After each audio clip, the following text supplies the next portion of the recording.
is Sir Gawain and the Green Knight. This is written in Middle English. It's not Anglo-Saxon. It is an English which is on the other side of the Norman conquest. So if Sir Beowulf was written somewhere 700, 800 AD, this will be written 700 years later. The Norman conquest of Anglo-Saxon Britain took place in 1066 with William the Conqueror, and brought with it the French language as well as Latin, which was used in the court, in Christian courts. Anglo-Saxon Britain was Christian as well, by the way. So it's not just, it didn't bring Christianity to it, but it brought a different language and different manners with it. And it transformed the English language to something closer to what we have now. So there's a mixing of a Germanic grammar, which we do have in English, and many of the root words in the English language that are most commonly used are Germanic. But the majority of the vocabulary is Latin-based. A lot of Latin words, a lot of French words, and a smattering of all sorts of other languages, especially after Britain becomes a global force in the 18th and 19th century, and it goes around the globe. It brings back languages with it, and they intersperse with the English language. So it's just a composite of all sorts of different languages. But roughly speaking, it's a Germanic grammatical base and root words with a Latin vocabulary that gets appended to it for ecclesiastical things and so forth. But when Sir Gawain and the Green Knight is written, I wanted to say this first of all. That was an epic we just looked at, Beowulf. This is not an epic. This is a romance. It will be called a romance. And I don't mean this in our traditional sense of romance as relating to an account of two lovers. It's not that sense. It's a type of literature. It does involve the supernatural, just like the epic. But it's not a grand narrative that will encompass a meta-narrative, a whole cultural or civilizational narrative that will explain all sorts of things. There's no descent to the underworld. There's no council of the gods. It doesn't bear the marks of that. And it will contain, in this case, an episode from a hero's life. Just an episode, just one little story. Not the grand story, but a story. And this particular story will tell us of Sir Gawain, who is one of the knights of the Round Table, one of King Arthur's knights, in other words. And the story of Arthur and the Arthurian legend is well established by this point in France and in England. Malory's Morte d'Arthur has been written. There are all sorts of French equivalents as well, written in the 12th century. Lays, we already read a bit about that in Dante. He's referring to Lancelot and Guinevere as well. So it's a well-known tale on the continent, not just in England, but we most associate it with England, probably because Arthur's kingdom would have been in the area of Britain we now know as Wales, the north of Wales. Yes? Isn't the oldest version of King Arthur actually in French? Yes. Why? I mean, it's a tough question, but why would that be? Why is that? I'm not sure. Other than that, it's certainly very common for the French and English kings to flip back and forth. So the King of France can at times be the King of England and vice versa, and they can have a unified kingdom at some points, and there's disputes between them over that. So there's a lot more overlap than we would think. And the story of that fabled king from there would have been told then wherever the so if an English king comes across into France, he will bring that story with him possibly, and the French will hear about it, but then the French keep it. I don't know. The short answer is I have no idea. But the king is probably from Britain. I don't think there's any dispute about that. But why is it told in France, of all places? And why is it not told first in the place where it originated? Don't know. I don't know enough about it, but I'm not sure anybody knows why that is. But I mentioned that it's episodic and it's not an epic because the beginning makes it sound like it is. Right? The very first, there are 4 fits, 4 different sections of this poem. And let me say something about the structure here. So there are 4 fits, F-I-T-T. And it bears the marks of the alliterative tradition that we saw with Anglo-Saxons. So there's a lot here of word rhyme at the beginning.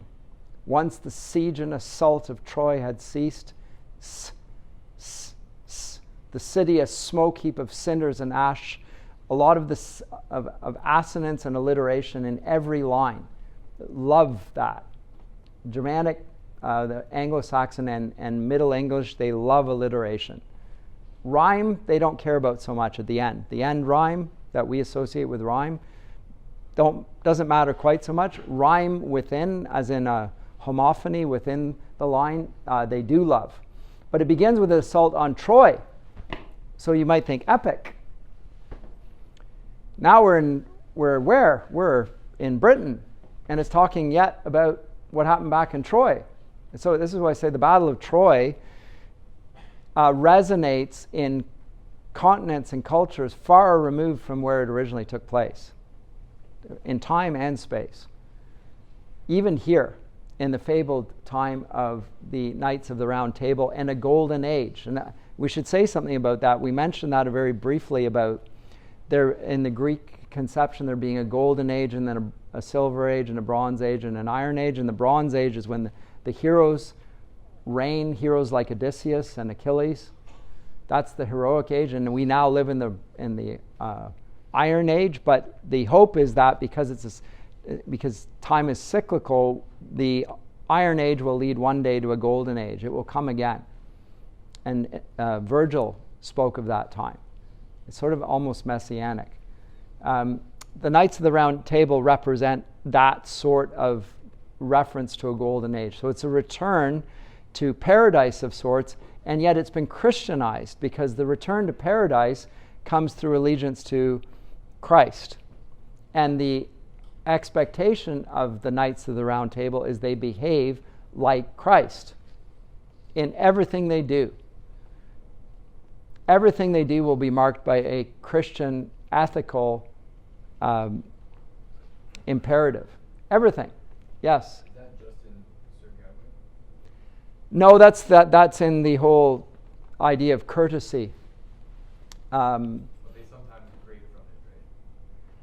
Well, they do rather spectacularly, in fact. But the belief is by cleaving to the creeds of Christ and by acting in that fashion, they're bringing about the kingdom of God. Like in the Beatitudes, it talks about those who hunger and thirst for righteousness. And in the Lord's Prayer, it talks about thy will be done on earth as it is in heaven. So we're to pray the coming about of the kingdom. And so we're not to pray about it for no reason, because God will bring that about. He's come to bring the kingdom of God. And so by living Christ-like lives, his kingdom is coming in some way.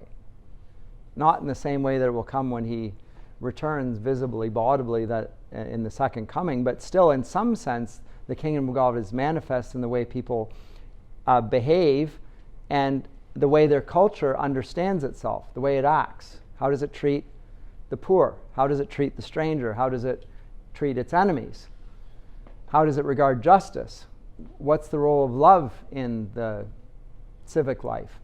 And let me say, I'll take a second here on this. I want to observe the importance of courtesy here. It's one of the things that marks this period is the court. It's the center of the common life there is the court. Where the king is, the court. And the expectation that goes with the court is that we behave courteously. It goes with a court. And that sense of courtesy and holds with us in the English language, the importance of courtesy.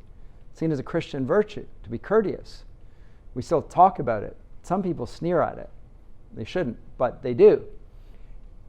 This is a common theme throughout the whole course, actually. And I'll illustrate it by means of talking about the center of the civilization there.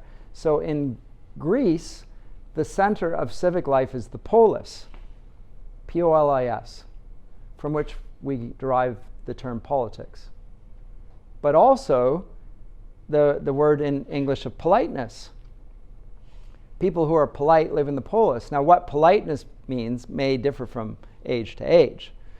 But still there's an expectation of conduct in the polis that includes hospitality. We saw that with Odysseus, right? There was an expectation. The gods expect you to act in a certain civilized fashion. You're to welcome guests. You're to treat them with honor. You're to give them a good place. You're to feed them, take care of them. You may be entertaining a god unknown. Okay, so there's a sort of a politeness that goes with that, and a certain culture that arises out of that polis. Likewise, in Rome, there is a sort of a civic life, because in Roman understanding, the civitas is the city. And along with the city goes civility. Civitas leads to civility. And again, there are certain cultural norms and expectations that come along with that, with being a part of the city. So there's the polis, there's the civitas. Now we have the court being the center. Not a city, but the court. But the court is in the middle of a city by the name of Camelot. Camelot is the city of King Arthur. It's the golden city. It's the city where no sin dwells. It is a manifestation of the kingdom of God on earth, or it's supposed to be. There are knights around the round table, but it is a round table. Their swords are laid down, pointing to the middle, and there's a equality amongst them. And the king is the first among equals, but he is among equals. There's a recognition of the imago Dei being borne by each of the Christian knights there. And they are sworn to uphold a Christian kingdom, and they go about doing that. They go around looking for good deeds to do. They're going to destroy evil. So like Gawain or like Beowulf, they're going to go where Grendel's mother is and seek to eradicate evil wherever it is. Not just wait till evil comes. You go out and get it. Suppress it. Right? You're to be fruitful and multiply, fill and subdue the earth. You're to bring that righteousness which marks the court of King Arthur everywhere. So wherever an ill deed is done, you go and rectify that ill deed. Right? So it's a kingdom-minded virtue. Courtesy is not just being polite to ladies, although that is a mark of this, but there's more to it than that, and we'll see that in this. Yes, comment or question?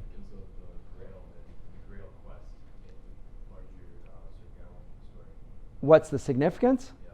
It doesn't really exist. It doesn't play in this story at all today, because this is just an episode. There's no mention of the Grail.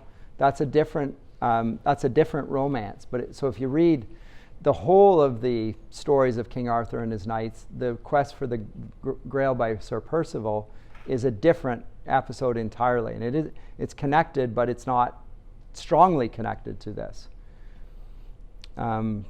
That's for a different course. Gawain, the one with 3 brothers? He's a cousin of King Arthur, and I can't remember if he's one of 3 brothers now.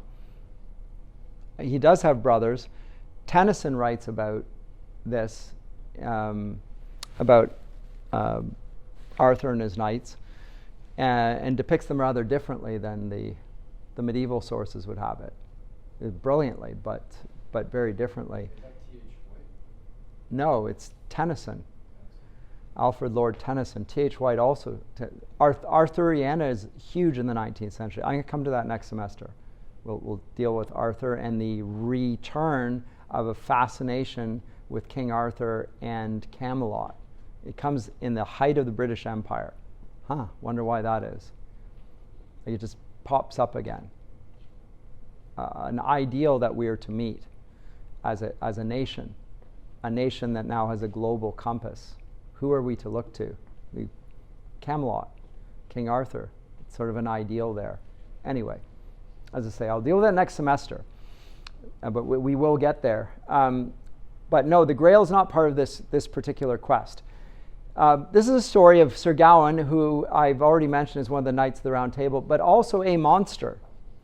And that's what the Green Knight is. He's a sort of monster, described as such, monstrous in appearance. I'll see how far I get into the account in depicting that, but I wanted to say something about the text. You're going to notice that I said it was divided into 4 fits, but within that, it will contain these lines of text that you can see here, and then at the end of that, there's a briefer, and the lines are truncated. This is called a bobbin wheel. And what the bobbin wheel does is it moves the narrative on. So there's a narrative segment, and then there's the bobbin wheel, and it pivots it and turns it in a slightly different direction. So it adds a little bit of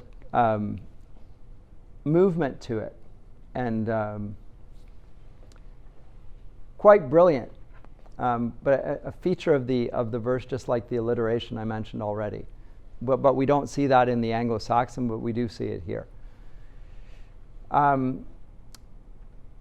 Let me begin by just reading this, and again, setting the stage, because what it is demonstrating, I think, is not just an awareness of the Greco-Roman world and its significance, but how Britain fits into that tradition of Greco-Roman heroism.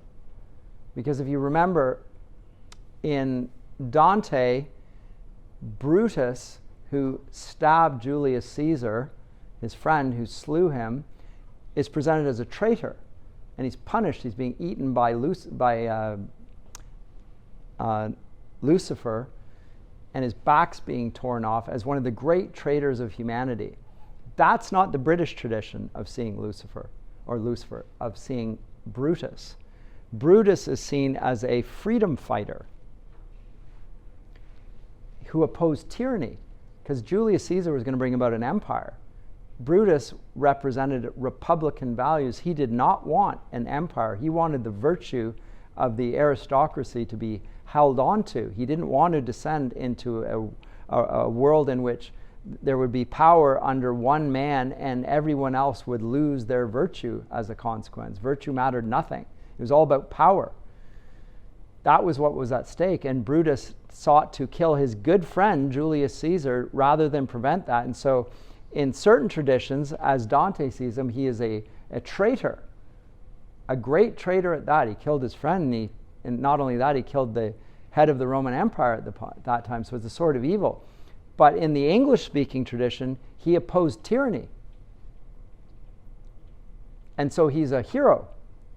And one of his ancestors, Felix Brutus, goes on to found Britain. So there's a connection between freedom and a resistance to tyranny, a resistance to evil, being part of the English patrimony that will go all the way back to its founding. So there's a founding narrative. I'll just read it here and draw the connections here. But once the siege and assault of Troy had ceased, we go way back, with the city a smoke heap of cinders and ash, the traitor who contrived such betrayal there was tried for his treachery.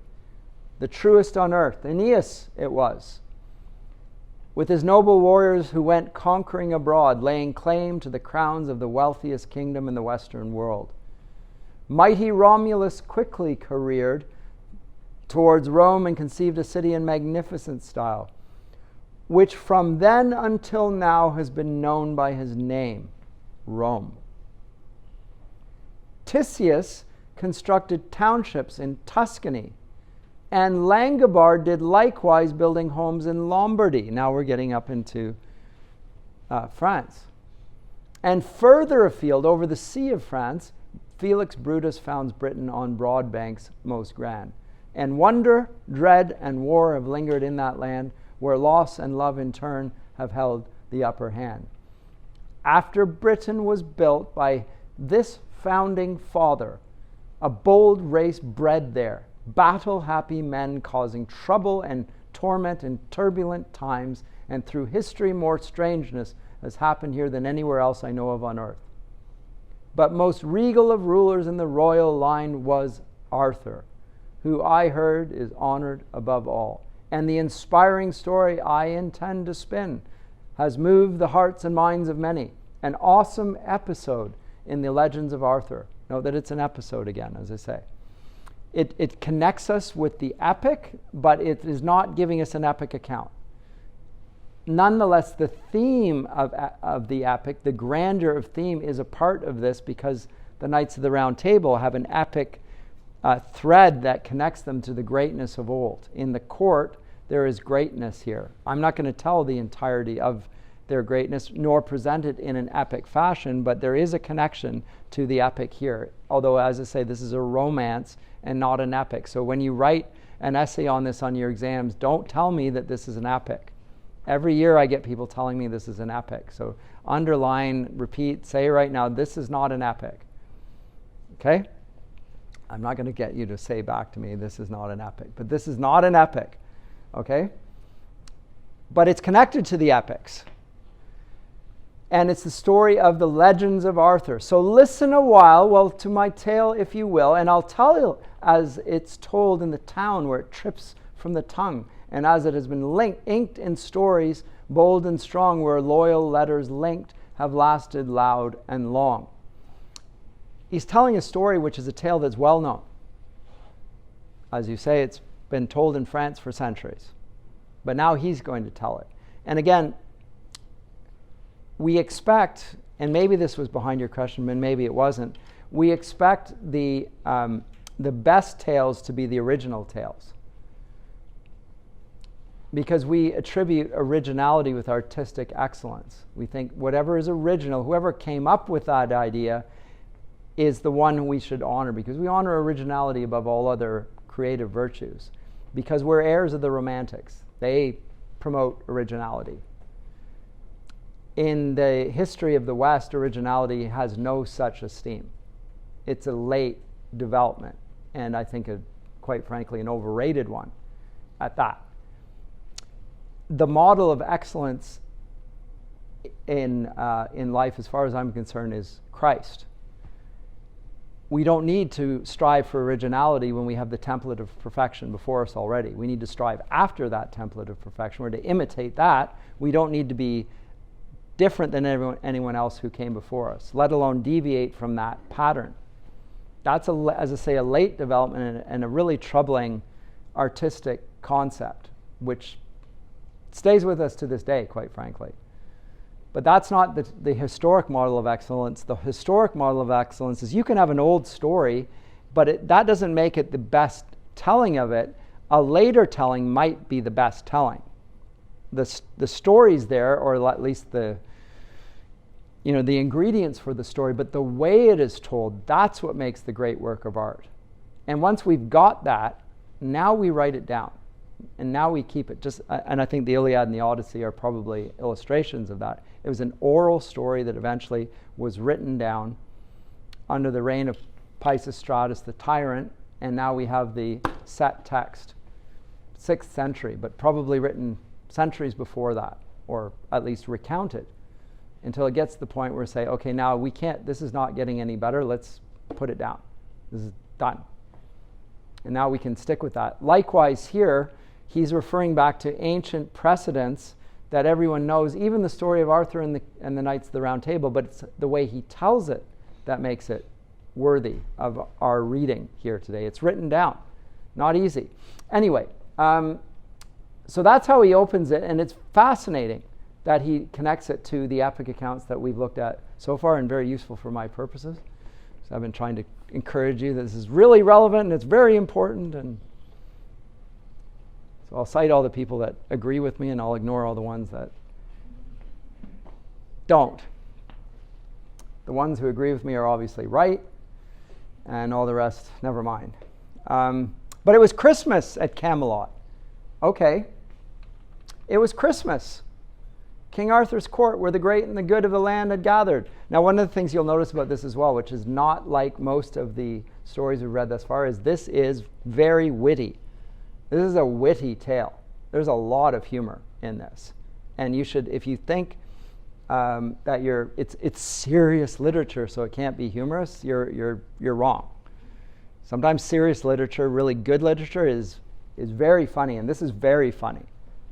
If you haven't read it through yet, wait till you meet Sir Gawain and the lady, and the encounter between them. You're going to enjoy it.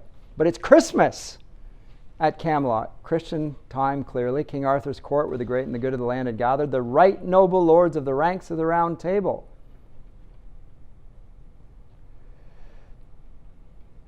All roundly carousing and reveling in pleasure. Time after time, in tournaments of joust, they had lunged at each other with levelled lances, then returned to the castle to carry on their caroling.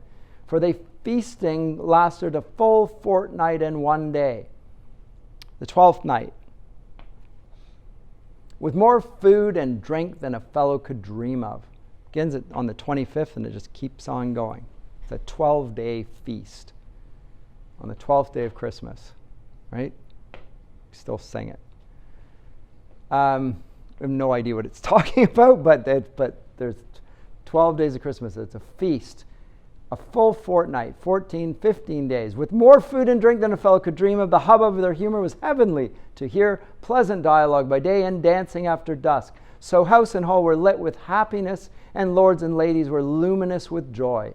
With all the wonder in the world, they gathered there as one, the most chivalrous and courteous knights known to Christendom. Note this chivalrous as well is connected with courtesy. The chevalier, the cheval is the horse, right? And the man that rides the horse. A horse is a wild beast that's been domesticated. It speaks to the dominion mandate to some degree. We associate horses with nobility. There's a no better representation of the age than the fact that men ride horses, and the horses are noble. A noble beast that serves us and which we honor for their nobility as well. But they are the most courteous knights known to Christendom, the most wonderful women to have walked in this world, the handsomest king to be crowned at court. All these fair folk in their first age, together in that hall, most fortunate under heaven, with Arthur, that man of high will, no bolder band could ever be found on field or hill. So note, it's an idealized portrait. So Christendom is wherever the Holy Roman Empire is now. It's throughout Western Europe. But here within one area is the fervent center of that, where the most godly people live. This is the way it ought to be. So it's an ideal that's being portrayed. So remember I said that the Green Knight is a monster. We again have a portrait of good and evil in very dichotomized terms. We have very, very good, and then we have evil. But the evil is not nearly as evil as in Beowulf. Not nasty. He's not going to glut his maw with the bodies of men.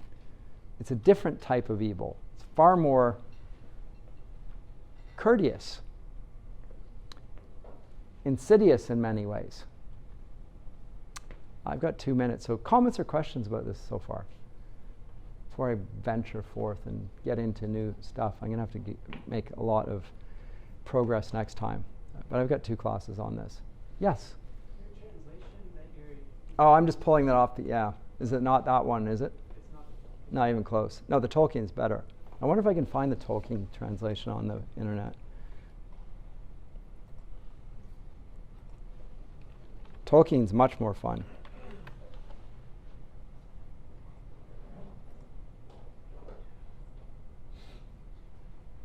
Large text. Yes. Okay, so next time I'll deal with that one.